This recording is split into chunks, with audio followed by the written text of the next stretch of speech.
posicionamento e a culpa do treinador. Tá, mas a fragilidade do defensiva do Internacional, ela se torna comprometedora à medida que o adversário criar mais. Tá bem? Esse é o ponto. Não adianta. Vai ser um embate interessante. O Grêmio tem o time que não faz gols e o time que falha defensivamente. O Grêmio, nesse aspecto, tem vantagens. Vive de ligação direta. Mas ligação direta não existe, ô Ribeiro. Ligação direta não é colocada, é balão para dentro da área. Mas é isso aí. O Grêmio não tem. Por incrível que possa parecer, se você observar os últimos jogos, quando o Felipe Bastos. O Grêmio nunca ganhou assim. O Grêmio nunca fez gol assim nos últimos Grenais. O passe dele é mais qualificado. Quem? O Ramiro, por exemplo, erra muito mais passe que eles. Mas o Dudu que tu criticas é um dos jogadores que mais faz essa transição, que é o responsável praticamente para essa transição. O penúltimo passo do Dudu também é ruim, tá? É por esse problema que eu valorizo ainda mais o que o Filipão conseguiu fazer no sistema defensivo do Grêmio. Porque não conseguir segurar a bola na frente, o Grêmio não consegue, sobrecarrega o sistema defensivo, porque a bola bate e volta toda hora, e mesmo assim a defesa menos vazada do campeonato. Nossa discordância, Baldasso, é que a gente nota, e isso é fato, é que essa defesa menos vazada tem a responsabilidade de um goleiro fenomenal. Claro que sim. O principal do Brasil. Tem o goleiro, né? O goleiro tem e vai jogar fenomenal, né? Tem um goleiro. Mas é que passa da defesa muitas vezes. O Inter não tem esse goleiro. Mas o Grêmio tem no seu sistema defensivo um dos melhores goleiros deste campeonato brasileiro, mas também um dos melhores zagueiros desse campeonato brasileiro, que é o Pedro Jeromel. Bom, o Ribeiro fala na questão da como é que é jogar por uma bola e a ligação direta, né? Eu só quero te lembrar que os gols que o Grêmio fez, os últimos gols do Grêmio em Grenal não foram assim, viu? O Grêmio não fez nenhum gol com balão. Que bom. Legal. Não, o Grêmio não fez nenhum gol de ligação direta em Grenal. Não. Perdeu todos os Grenais, Tu tá projetando um Grêmio que não aconteceu. Tu tá projetando um Grêmio que não aconteceu. Do Grêmio. Para aí, Ribeiro. Que isso? Como? Ligação direta, não teve um gol em Grenal de ligação direta. Roberto. Alguns recadinhos sobre a importância do Felipão. Pedro Silva Machado, toda a importância possível. Não dá para fazer mais do que ele está fazendo com o grupo limitado que tem nas mãos. O Júlio Ronaldo, 2-0 para o Grêmio no Grenal. O Leonel, toda a importância, ele é fundamental. Nosso time é precário, sem qualidades e técnica. E o Evanei Sena, Felipão fez a diferença. Ele faz milagre com o time limitado que tem. Todos sabem que o Grêmio não vai mais longe por causa da falta de um meia. Alô, Gonçalo, Central Band do Esporte. Meneghete, o Atlético Mineiro vive um momento turbulento após a derrota para o Flamengo no jogo de ida das semifinais da Copa do Brasil. Perdeu no final de semana para o Atlético Paranaense e no dia seguinte afastou 3 jogadores por indisciplina. O Jô, o André, os 2 centroavantes, e também o lateral esquerdo Emerson Conceição. Os atletas não devem mais defender o Galo, mas a direção do Clube Mineiro não revela qual foi o motivo do afastamento, apenas que por indisciplina. O Atlético vinha numa ascensão no Campeonato Brasileiro, levou uma chinelada do Flamengo na semifinal da Copa do Brasil. Pode estar aí com essa confusão extracampo, trancando o seu crescimento no Campeonato Brasileiro. Se cai fora, se o Flamengo confirma a vaga no jogo que é amanhã, né? É amanhã de noite, os 2 jogos de volta da semifinal da Copa do Brasil, pode entrar numa turbulência aí grande e perder a vaga do dia 4. Agora, eu sinceramente, eu acho que essa punição aí, ela tem muito mais o dedo do Levir Coupe do que da direção. Tá, com certeza. Eu acho que é bem estilo do Levir. Mas nenhuma surpresa o Jô, né? Maçã podre é duro, né? Nós conhecemos. Maçã podre quando começa a contaminar os outros. Tu pode ter certeza que tu tem um Batmóvel circulando em Porto Alegre. O Batman já tá Sabe o que é mais incrível? O Jô se perdeu quando o Ronaldinho saiu do Galo. Já falaram. Enquanto o Ronaldinho estava no Galo... Perdeu o endereço da festa, inclusive. Ele perdeu o parceiro de noite. Já falaram no Jô no Grêmio no ano que vem. Nossa. Já falaram, já ouvi Jô no Grêmio no ano que vem. Meu Deus. Bom, foi jogador do Filipão. Parece que aqui ele sabe o endereço. E pelo menos a noite de Porto Alegre. Pelo menos melhore a questão qualidade das suas festas. Porque ele fez uma festa do pouco melhor. Não, ele fez uma festa do Mocotó aí que Deus se barbaridade. Tem um duelo à parte aí, né? Que a gente já teve nesse Campeonato Brasileiro, que foi justamente da estreia do Filipão à frente deste novo Grêmio 2014, que é dos técnicos, né? Abel e Filipão, inimigos antigos, digamos assim. Começou lá em 95, a época o Filipão levava melhor e o Abel deu uma equilibrada com a vitória no último Grenal por 2-0. O futebol brasileiro está vivendo uma fase de que muitos treinadores que estavam nessa temporada de 95 estão de volta, né? São 5 ou 6 aí, em vários clubes, Luxemburgo no Flamengo, Levir no Galo. E o Abel e o Filipão estão de volta 19 anos depois, embora tenha tido outras passagens do Abel.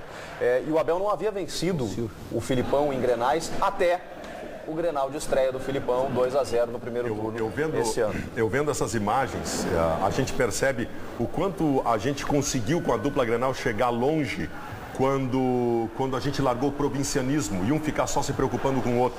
O Grêmio na década de 90 botava aquele que vocês viram passar ali, o Silvio Pay-Per-View para jogar no gol. Sabe por quê? Porque o Grêmio ganhava tudo e não interessava a Grenal. Era o terceiro goleiro do Grêmio. O Inter jogava a Grenal nos anos 2000 com o Rodrigo Paulista do ataque. Sabe por quê? Porque não estava preocupado com a América e com o mundo. É só assim que a dupla Grenal conseguiu ganhar algo maior. Tá, mas infelizmente não é a realidade, tá? Sim, mas o que eu citei foi o quê? Marte, ilusão? Eu citei duas realidades. Nessas épocas, quando aconteceram isso, a dupla Grenal ganhou o mundo. Só que tu queres que nós tínhamos os melhores times. Na década de 90, o Grêmio tinha um time altamente competitivo. Não era muito técnico, mas tinha jogadores de excelência. Não. E o Inter é o Silvio Oliveira. Silvio Oliveira. Silvio Oliveira, exatamente. É que o cabelinho tá parecido. Tá parecido agora, né? Faltou Porque o Carlos Silva usava um tupé. Essa é a época que o Koff intitulou. Essa é a época que o Koff intitulou o Grenal, o gauchão como cafezinho. E nasceu o Banguzinho. Eu acho que se o Koff soubesse que iria passar 2 anos sem ganhar Grenal, ele teria valorizado mais. Esse cafezinho, olha, tá tão disputado esse ano, hein? Vocês viram quantos torcedores da outra torcida? É verdade. É impressionante. Agora são 1.300. Isso eu sinto falta, cara. Olha só. 1.300. Tu vê, o terceiro goleiro do Grêmio era melhor que o goleiro titular do Inter. Né? Quem era o goleiro titular do Inter, hein? Goicoechea. E o Carlos Miguel tava fazendo o gol do título ali, ó. 2-1. Chutando a bola no improvável canto do goleiro e da trave. Nildo expulso. Essa é uma época que os colorados gostam muito pouco de lembrar. Olha o juiz dando na cara do jogador. Legal. Bacana. É outra época, né? Grêmio campeão gaúcho com um Banguzinho. 1995. Era uma supremacia. Nessa época, Gauchão ainda tinha algum valor. Ainda se comemorava Gauchão. Hoje em dia não. A festa levava 45 minutos. Hoje leva 12. Arilson. Não, nem 12. Olha o Arilson. Magrinho. Hoje tem 2 pessoas no Rio Grande do Sul que acham que o Gauchão vale uma coisa. Ribeiro Neto e Francisco Novelés. Só. Ninguém mais acha isso. Olha, eu acho que o Gauchão é muito longo. O Gauchão tem que ser jogado em 30 dias. A década de 90 do Internacional, por conta de administrações lamentáveis, foi quase que jogada no lixo, né? Um negócio impressionante, cara. O Inter foi campeão da Copa do Brasil em 92. Com o zagueiro dizendo que não sofreu o pênalti. E ganhou o Grenal do 5-2 em 97. Esse era o título do Inter, a Grenal na época. Por isso que eu acho, nessa tua tese aí do título e do Grenal, que a vitória no Grenal de domingo, seja para qual lado for, só vai ter validade se o vencedor for para a Libertadores também. Aí ganhar o Grenal a não ser uma goleada, um resultado inesperado. Essa é a importância. A importância desse Grenal, esse Grenal é muito importante, pela tabela de classificação. Tá, mas tudo bem, mas aí ganha o Grenal o Inter, ou ganha o Grêmio. Um fica em sexto, o outro em sétimo, no ano que vem nós vamos jogar Gauchão em fevereiro. Aí entra a tese do Ribeiro. Aí o Ribeiro vai bradar aqui, porque alguns torcedores vão fazer isso, mas nós não podemos, Ribeiro. Vão comemorar que pelo menos ganhamos o Grenal. Mas eu acho que quem ganhar o Grenal tem grandes chances de ir para a Libertadores. Claro, o efeito psicológico de uma vitória de Grenal é enorme, tio. Não esqueçamos o seguinte. Não esqueçamos que vão faltar 5 jogos depois do Grenal. Mas a derrota do Grêmio o mata no Campeonato Praticamente Brasileiro. alija. Do Inter, o Internacional, se empatar o Grenal, o Inter não deixa nem a terceira colocação. Ou seja, esse Grenal tem mais reflexos negativos para o Grêmio do que para o Inter. Mas fica pressionado. Claro que fica pressionado. Mas o empate não é mau resultado para o Inter. Até porque é fora de casa. Assim, então, afinal, se empatar... O Inter se empatar não perde a terceira colocação. Porque os outros vão se igualar, mas o Inter tem uma vitória a mais, Meneghel. Não, o Grêmio joga assim por um resultado só no Grenal. Tem que ver o jogo do Fluminense, né? Se o Fluminense... Não só o Fluminense... Mas é que não é catastrófico pro Inter o empate. Se empatar, vitória menos. É que aí ganha um pontinho. Se empatar, não perde a terceira colocação. Mas gruda todo mundo, né? Mas é um clássico. Então é aceitável para o Inter e é fora de casa, né? Eu não digo nem aceitável, Ribeiro, mas não é desastroso. Isso. Como seria pro Grêmio. Pro Grêmio... Bom, o Inter ainda pode virar segundo colocado, né? Se o Vitória bate o São Paulo na Bahia e o Inter ganha o jogo, no número de vitórias dá o segundo lugar ao Inter. Dá o Internacional. Não, se o Grêmio não vencer o Grenal, pro Grêmio será um desastre. Um desastre. Não, o Grêmio joga por um único resultado. Não adianta. Não, mas o empate deixa o Grêmio com 55. Talvez. Mas é um jogo a menos em casa. Mas o problema é o seguinte, Meneghel, tem uma turma com 54. Eu acho que já era. O empate já era. Aí tem Fluminense, Atlético, Corinthians. O Fluminense pega o Curitiba no Paraná. Esse jogo é complicado pro Fluminense. Mas o Fluminense tem 4 jogos seguidos, Meneghel, contra adversários mais fracos. O Corinthians pega o Santos. A tabela do Fluminense ela é bem... O Fluminense vai se classificar. O Fluminense vai se classificar. Até pela sequência, né? Recente, né? 4 vitórias seguidas. Paulo Nunes. Lembra o Dudu, né? Nossa. É a mesma coisa. Velocidade, Não há dúvida. O Jardel, por exemplo. Olha, não, mas que finta do Jardel, hein? Do Joilson. No Joilson. Que finta do Joilson. E diziam que o Jardel só sabia fazer gol de cabeça. Olha Ei, aí. Modaço, aí tu contrata o Joilson e tu quer ganhar a Grenal, tio. Não pode. Não pode. Joilson. Não pode. Olha a finta que ele dá. Bela fita do Jardel. O pior não é tu contratar o Joilson, o pior é tu explicar por que tu contratou o Joilson. O Jardel tava numa fase nessa época meio Damião, assim, né? Não, porque Damião. Uma fase Damião, 2011, assim, ele fazia gol em tudo que era gente. O Jardel Como é que é? foi um centroavante. Não. Esse gol aí deu uns 3 mil votos pro Jardel na eleição. Esse golzinho em cima do Joilson aí deu uns 3 mil votos. Brincadeira tem limite, né? Não, mas não é brincadeira. Não, brincadeira tem limite. Tu não quer dizer que fala em Damião com o Jardel, Mas pelo dizer amor que o de Deus. Damião é o Van Basten pode? Pode daí? Não, mas isso aí é pior. Pô, Quem é que disse o isso? Damião de 2011 é o Van Basten? Tu não fala isso pra mim porque eu não faço essa corrente no jornalismo. Essas imagens do Inter da década de 90 Pra mostram comparar o o Jardel seguinte. com o Damião é brincadeira. No futebol, tu pode ser campeão sem goleiro bom, já aconteceu, sem centroavante bom, mas sem direção, tu não ganha nada nunca. Chico, já falamos na abertura do programa do árbitro do jogo que é de fora. Isso, Luiz Flávio de Oliveira. É até interessante a gente falar, Meneghetti, porque desde 2008 a CBF ela não repete a mesma característica de um turno para outro. O que eu quero dizer com isso? Quando apita um local no primeiro turno, apita um de fora no segundo e vice-versa. Desde 2011 tem uma tendência. Um local apita o primeiro turno e um de fora apita o segundo turno. O Anderson Daronco. E agora o Luiz Flávio apita o segundo turno. Nós podemos ouvir aí, Paulinho, a Rádio Bandeirantes, a nossa produção, entrou em contato com o árbitro do Grenal, o paulista Luiz Flávio de Oliveira, que falou sobre qual é a sensação, né, de ser escalado para esse clássico, que é o primeiro clássico Grenal que ele vai apitar.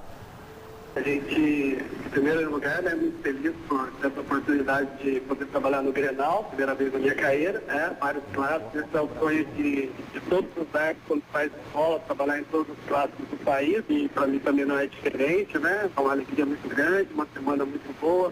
Eu, Daron, Del e o Klaus recebemos a notícia que fazemos parte agora do quadro internacional, então a gente sabe que as nossas responsabilidades a partir de agora vão aumentar cada vez mais, vamos trabalhar em muito mais grandes jogos, e já de primeira, de cima, né, já recebo essa notícia, essa informação de que eu vou trabalhar no Grenal. Muito feliz por isso. Ele ficou sabendo, inclusive, Meneghetti, pela produção da Band, que estava escalado, a CBF fez o sorteio por volta do meio-dia e fez 2 escalas, né? Ele sabe o que significa a sílaba Grenal. Esse é o meu medo. Isso é importante. Esse é o problema do árbitro de fora, mas acredito, né? O Luiz Flávio, ele evoluiu muito nos últimos anos. Chico, ele é inseguro, Chico. Ele foi eu acho que ele é inseguro. Ele foi promovido à FIFA agora nessa última relação. Ganhou do irmão, né? Entrou na vaga. Assim, a gente diz que ganhou do irmão porque o irmão saiu dessa lista. Né? Mas outros foram promovidos, incluindo o Rafael Klaus, que estava no sorteio. E eu vou te dizer, eu prefiro o Luiz Flávio. O Rafael Klaus, ele é muito temperamental. O meu medo é o seguinte, cara, vem um paraquedista apitar o Grenal, que o Ribeiro gosta, aí no primeiro lance do jogo, o D'Alessandro e o Felipe Bastos dão duas estabanadas, 2 tapas no outro, que é normal de Grenal, ele vai lá e expulsa os dois e acaba o Mas olha Grenal. aqui, ó, eu até queria perguntar pro Chico. No Grenal tem regra. A regra do Grenal é a regra do bom senso. Eu quero perguntar pro Chico Garcia se de repente esse procedimento é comum. Eu acho que um juiz de fora convém entrar em contato com o árbitro local para tentar justamente conhecer um pouco mais do jogo. Por isso tem que botar o árbitro local. Não sei, mas Bota direto no local. Eu defendo o árbitro local agora. Eu estou pegando uma situação que ela foi criada. É um juiz de fora. De repente, entrar em contato com o Simon, com outros. Existem relações. Se entrar em contato com o Simon, você vai dizer o seguinte, tem que acabar 1-1 e a partir dos 30 do segundo tempo não marca mais nada para ninguém. Porque aqui nós temos a mania de achincalhar o que é nosso. Bom é o que é de fora. Aí um juiz ruim de fora vem aqui a partir de fora. Observe, aqui, Ribeiro Neto, o Baldasso, olha só como tu é incoerente, né? Brada aqui, né? Que nós temos que sair da nossa aldeia, porque é um absurdo o gauchão, esse nosso universo pequenininho. Pois é, aqui tu acaba de dizer que o Grenal vive num paralelo, é um jogo paralelo. É um jogo paralelo por quê? Porque é um clássico que a nossa cultura é essa. Não é cultura. É a cultura de galpão, de aldeia. Não é. É muito mais prático, não é lúdico. Porque